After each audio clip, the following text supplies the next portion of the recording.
What got you into writing in the beginning? You know, I've worked at writing basically since I was about in junior high. And I wrote terrible songs, I'm sure. You know I did. I can tell you one of the first songs I ever wrote in high school called Foggy Day. Foggy Day. You know, I mean, I used to nuts. Yeah. But when I was in high school, I graduated in '67. High school band had the lead writers, and we did some covers. We did some of our own original stuff. We were always doing original stuff. It was kind of, you know, I mean, I went to high school from '63 to '67, so I listened to radio, rock, I mean, just radio. I wasn't raised on Hank Williams. You know, I love Hank Williams, but I was raised on the Beatles, on the Stones, on Johnny Cash. Well, '63 to '67, sure you were. You know, Eric Clapton, Jimi Hendrix, yeah. Cream. Santana, Cream. I saw them live.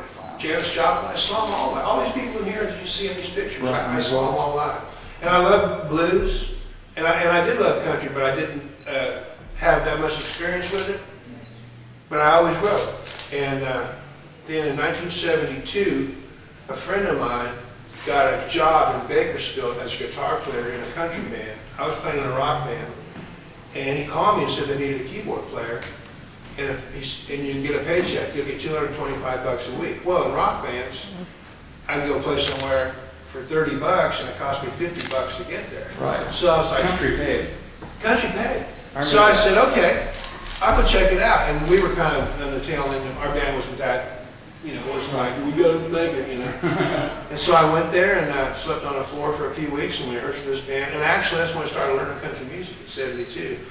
Really how to play some of the songs. And I got a thrill out of the fact that there was a formula in a way to it. Like there was a bridge, a chorus, right. Maybe two verses. There was structure. There was structure, right. And not all of them were the same or anything like that. And I really liked that. And then Haggard still lived there at the time. So it was a Haggard, Buck Owens town, you know, and everybody played Bakersfield, yeah. In Bakersfield. Because I moved there. I actually moved there '72. I left there in '79 to go play at the Palomino in LA in a house band.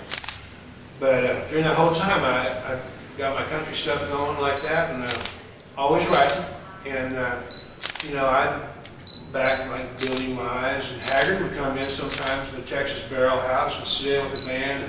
And I was the last band to play at the Blackboard, which was on the West Coast circuit, where Haggard, Buck Owens, Lefty, when they played that circuit, they go to Long Beach, they go to Fresno, they go to Bakersfield. There was a circuit they played, right. You know, and they all circle, you know, yeah. And the Blackboard was a big club in Bakersfield, pretty close to the Kern River, pretty close to Oildale, big, nice dance floor. And the band that was playing before I got there was there was a guy named Ted Force, and he went to play Buck's Club, and I went in with Wayne Durham in the band, and we were the last band before they closed it. And made it into beauty shops and stuff at the Blackboard. That was my start. And then I just kept doing it. In fact, Wayne got a job playing with Haggard a couple of years later, and Mark Urey, Haggard's piano player, wanted to go on his own. He wanted to be like Leon Russell. So he left the band, and they hired me in Haggard's band. I played it 3 weeks, and then Mark came back. He got scared about it. Because Haggard told him, you know, Haggard really liked him. And he was a younger guy, but he'd been playing with Haggard for a long time. Right. And he was good. And he's probably still playing with him, I don't know. But anyway, so for 3 weeks there, I got to play with Haggard, and that's awesome. I'll never forget. When I got Songwriter of the Year in 2006, they gave an Icon or Legends Award to Haggard or something. And he was sitting there, and I went over and talked to him. I said, Merle, I don't even know if you remember me, but. And I started talking to him about Bakersfield. A lot of people he knew that I knew, and he was real nice, you know. I took a picture and stuff. But in that atmosphere, it's, you know. Yeah. But anyway, let me tell you, I'm going to forget a lot where I was, but you know, when I was playing in Bakersfield, like at the Blackboard, during the week there wasn't hardly any people there. The weekend, Saturday night, Friday night, packed. Right. You know. So during the week, I remember my folks would come down, they'd see me play or whatever. And they actually felt sorry for me, because it's sort of humiliating when a club owner's on your butt. Yeah. and you're sitting there playing, and he's like, learn the new songs, you know, and you do, and then there's nobody in there. He lands you, and then on the weekend he says, man, look at these drinks, man, I make great drinks. All the people in here, you know, you never get credit, you know. Anyway, I learned a lot about that. That happens. So, That happens a lot. but I played a lot of Haggard songs, Kristofferson, Waylon, Willie. That was in the early 70s. Okay, so my life goes on, whatever, you know, and whatever happens. And in 2006, long time, you know, just 4 years ago, whatever. Yeah.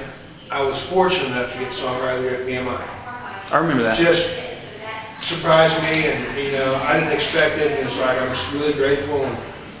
But that night they were honoring Merle Haggard, and they were honoring Kristofferson. Check this out. Neither one of them know me, but I actually backed Kristofferson in LA and in Bakersfield when he came there, you know. And Haggard, I backed him, you know. Really? So this is 2006, man, and I'm sitting, the stage is right here, and the front door is there, and I'm just kind of right behind right here.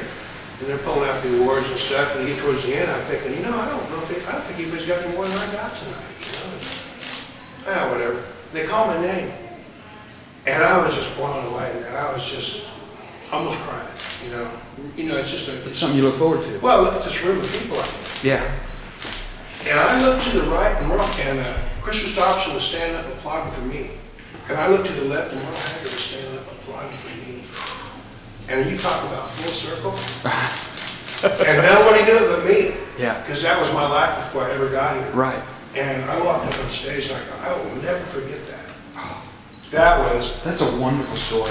Oh, That's a wonderful story. Thank you for sharing it on that camera. That is awesome. I mean, it gets me, look, I get welled up talking about it now. I told my wife about it, but, you know, I didn't even know her then, you know, none of these people. But I had been playing those guys' song and backing them up. And here they are. Everybody else, it's like, you know, everybody else is standing up clapping because it's protocol. Right. But in my little world, they're applauding for me because I'm Songwriter of the Year. Right. Well, they were too.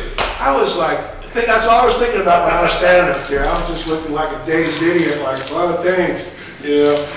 But that was my story, man. It's amazing.